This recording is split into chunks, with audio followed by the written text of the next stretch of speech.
This is the tale of Little Red Riding Hood, so called because she always wore a hooded cloak of the most beautiful red, handmade especially for her by her beloved grandmother. But this isn't actually the beginning of our story, and we're getting ahead of ourselves. Once upon a time, quite close to here actually, there was a wild and wonderful forest. The forest was full of friendly folk, but there were also some scary parts of the forest, with ferocious and sneaky beasts. One of these creatures was a wolf. He was big and he was bad, and he was always trying to gobble up the friendly folk. The friendly folk knew this, and they told stories to their children about the big bad wolf, about how he would try to trick them, how he was clever and ruthless, and he would stop at nothing to get what he wanted. Over the years, the friendly folk became wise to the wolf's sneaky tricks, and they weren't so easy for the wolf to trick anymore. And so the wolf went away to try to find a village full of people who weren't so clever. This made the friendly folk very happy, as the danger that prowled just beyond the tree line was no longer there. Slowly, the grown-ups started to let the children play deeper into the woods, or skip along the banks of the stream, or walk to the older cottages in the centre of the forest to deliver bread or letters. Anyway, back to Little Red Riding Hood. Remember her? One day, she was called into the kitchen by her mother. "Your grandmother isn't feeling well," she said. "I've baked a pie for her. Will you take it to Granny's cottage to cheer her up?" Red loved her granny, and she was so excited to go and see her that she did a little dance before rushing out of the door so fast she almost forgot the basket. Her mother gave her a big hug and said, "Watch out for the big bad wolf," and they both laughed, as this wasn't really a warning anymore, not like it used to be. It was just something people said. As Little Red Riding Hood skipped along the path, she admired the blossoms and whistled back to the songbirds singing in the trees. She loved the forest in spring. The smell of the wild garlic, the tap-tap-tapping of the woodpeckers. She felt the woods come alive around her, and she felt more at home than she did by the fire in her own little cottage. Quite suddenly, Red noticed that the birds had stopped singing. The air had a chill in it, and the blossoms even seemed to curl in on themselves, away from whatever threat was in the air. Red stopped and looked around, holding on more tightly to her basket. Suddenly, a deep voice spoke. "Good morning, Little Red Riding Hood." Startled, she turned around and saw him. He was huge and grey, and he was standing up on his hind legs, so he was much taller than a man. He had sharp teeth and a cunning smile. "Good morning," she replied politely, though she could feel her heart hammering against her chest. "And where are you going on this fine day?" asked the wolf, leaning forward and showing her his toothy grin. "I'm going to Granny's cottage," Little Red Riding Hood said. "My grandmother isn't feeling well, and I'm bringing her a pie." The wolf's eyes gleamed and his mouth watered. "How kind of you," he said. "Do you know, there's a lovely patch of bluebells just over that ridge. I'm sure it would cheer her to have a bunch by her bed." What a kindly wolf, Red thought. Perhaps those silly children's tales are just a load of old rubbish. Red smiled and waved at the wolf as she set off to find the bluebells. The wolf chuckled to himself as he slunk on down the path towards Granny's cottage. Before long, Red was at the door of Granny's cottage with the basket in one hand and a generous bouquet of bluebells in the other. She tapped gently at the door, and a strangely quiet voice said, "Come in, dear." Red let herself in and looked around. It was dark and dingy, and there was a peculiar chill inside the cottage. She could see her grandmother in bed in the corner. She had the covers pulled right up to her chin, and there was something strange about her face. "Come closer, dear. Come and sit by me," she called. Red thought to herself, "Oh dear, Grandmother must be worse than I thought. She never has all of the curtains closed, and she always has a fire crackling away in the hearth."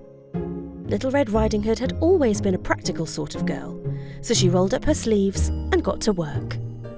"Don't worry about me, Granny," she called into the dark. I'll get this place shipshape in no time."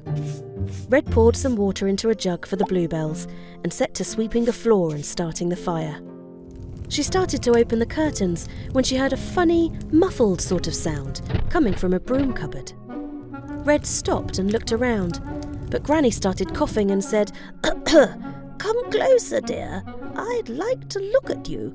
It's been so long since you visited." Well, that was definitely strange. Red and the other children came to Granny's cottage to bake cookies and hear Granny's stories twice a week. Had the old woman bumped her head? Red brought the jug of bluebells over to the bed, thinking they would brighten her Granny's mood. As she got closer, she couldn't believe what strange effects this illness had had on the woman in the bed. "Oh, Grandmother," Red said, "what big ears you have." "All the better to hear you with, my dear," the figure in the bed replied. "And Grandmother, what big eyes you have," said Red. "All the better to see you with, my dear," the strange creature said. "And Grandmother, what big teeth you have," cried Red. "All the better to eat you with," roared the wolf, throwing off the covers and going to leap from the bed. Little Red Riding Hood was so shocked she didn't have a second to make a plan. She just used what she had in her hands. Quick as a flash, she lifted the bluebell jug in the air and smashed it down on the wolf's head, sending a spray of water, sharp shards of pottery, and 100 bluebells showering all over the place. The wolf was out cold on the floor. Just then, Red's real Granny came bursting from the broom cupboard in her nightie. Red and Granny hugged and then got to work tidying up the mess. They tied up the wolf and carried him down to the river, where they put him in Granny's old rowing boat and floated him away. The wolf was never seen again. Later, while Red and Granny finished the pie, they decided that seeing as the wolf problem was solved, there was no good reason to worry the other grown-ups in the forest. After all, they would never allow the children to play amongst the trees, skip along the stream, or walk to cottages deep in the forest anymore if they found out.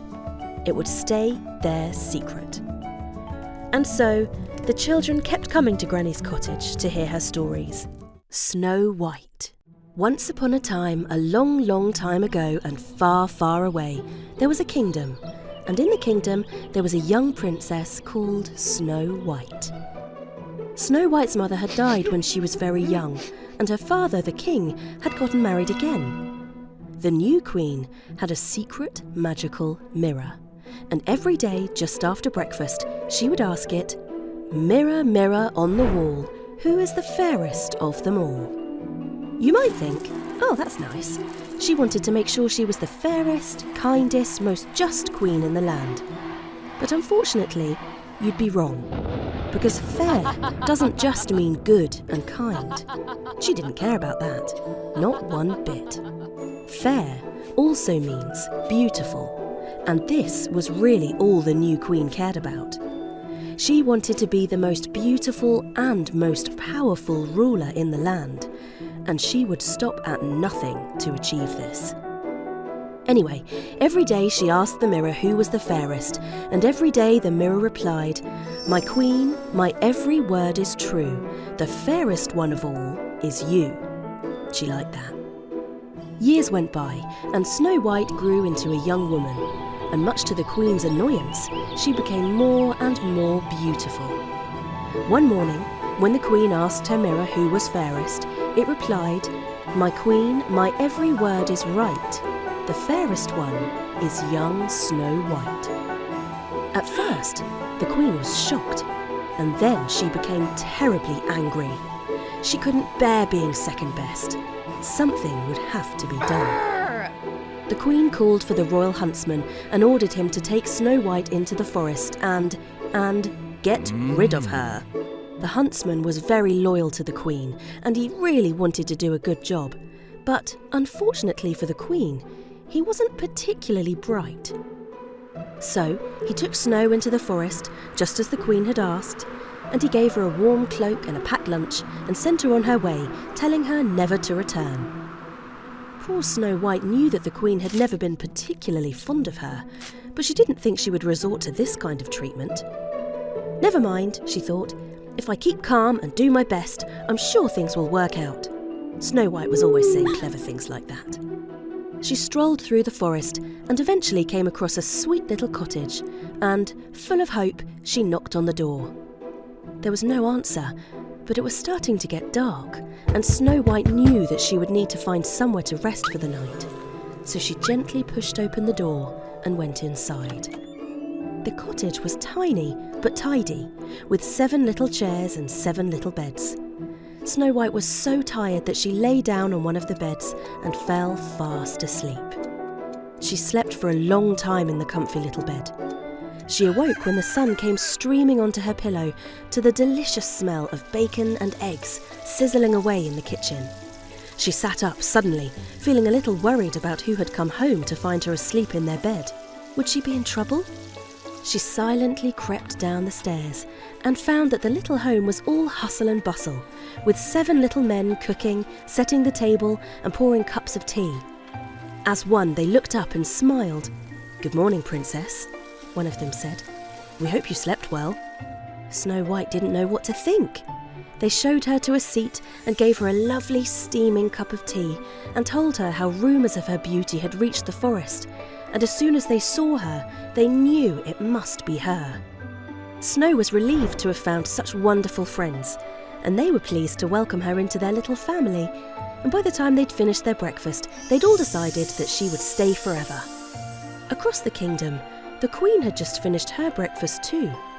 She went to her magical mirror and, thinking the huntsman had truly gotten rid of Snow White, waited to be named fairest one of all as before. But the mirror spoke the truth, as always, and named Snow White instead. In a rage, she went to the huntsman and screamed, "I told you to get rid of that pesky princess!" "I did," he said. "I took her into the woods and told her to never come back." "That's not what I meant," she shrieked. "I meant get rid of her forever, with your axe." "Oh," said the huntsman. "My bad." The Queen decided that if she wanted a job done properly, she would have to do it herself. So she disguised herself as a kindly-looking peddler woman and went off to find Snow White. It didn't take long to find her. She followed the sounds of cheerful singing and merry laughter that led straight to the dwarf's cottage. She waited until Snow White was alone and knocked on the door. The Queen's disguise fooled the trusting Snow White, who invited her in for a lovely cup of tea. Inside, the Queen offered Snow a beautifully shiny red apple. The fruit looked juicy and crunchy and sweet, and Snow White didn't want to be rude, so she took a huge bite. Straight away, she fell to the floor unconscious. The Queen cackled and fled, leaving the poisoned apple and Snow White on the ground where they fell. When the dwarfs came home, they found Snow White lying still and cold. They were heartbroken and placed her on a comfortable bed with a glass cover over the top, so they could always look upon her beautiful face, and they could keep watch over her, day and night, as days turned to weeks and then to months. After a while, a handsome prince who had heard tales of Snow White's beauty came to the kingdom. When he saw her lying unmoving in the glass case, he was devastated and started to cry. The dwarfs took pity on him and invited him inside to rest a while. They told him the story of how they found Snow White lying unconscious on the floor and how there was a beautiful apple just next to her. They told him how strange it was that all these months later, the apple hadn't rotted away. It looked just as juicy and delicious as it did the day Snow White took the fateful bite. The prince took one look at the apple and knew straight away that it was magical and that there could be hope for Snow White. He rushed outside, lifted the glass cover and gently opened her mouth and saw that the bite of apple was still stuck in her throat. The prince was very clever and very sensible, and he knew first aid. So, with a few pats on the back, the piece of apple came flying out of Snow White's mouth, and straight away she woke up to find all of her beloved dwarfs and the handsome prince all crowded around her. Everyone was overjoyed. Everyone, that is, apart from the Queen. After months of being deemed the fairest again by the mirror, Snow White's rescue from her magical sleep meant the mirror named her as the most beautiful in the kingdom once more. Consumed by her jealousy, the Queen tried to brew a magical potion to make her become even more beautiful. But she got the ingredients wrong, and instead of becoming more beautiful, she actually turned herself into a toad. Horrified, she jumped into a river and was never seen again. Snow White and the prince returned to the castle and were married the very next day, surrounded by their very best friends, the 7 dwarfs. And they all lived happily ever after. The end. Thanks for watching. We hope you enjoyed this magical story. If you want to come along on more of our adventures, make sure you subscribe to our channel. There's so much more to be discovered. You can start right now by clicking on our channel and picking your next favourite tale. There really is something for everyone, from daring heroes and mischievous creatures to magical lands and secret wonders. And remember, by subscribing, you'll be the first to know when a brand new story is ready to be enjoyed. Let's go.